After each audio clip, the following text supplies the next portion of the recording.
Ak nemáte aspoň 10 rokov skúseností za volantom, ani nepomyslite na jazdu do Chongqingu.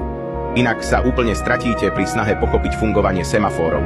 Niektoré ulice majú až 7 svetiel za sebou a dokonca aj GPS sa môže zmiasť.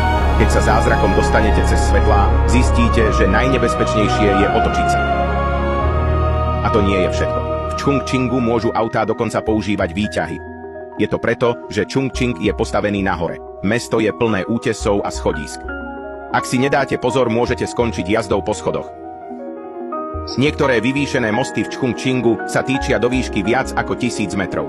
Ak nemáte silné nervy, radšej sa na ne vôbec nedostávajte. Nadjazdy v Chongqingu patria k najúžasnejším na svete. Cesty sú naskladané až do 20 úrovní a zhora to vyzerá ako mapa. Ak zvolíte zlý pruh, môžete stráviť celý deň stratený v Chongqingu.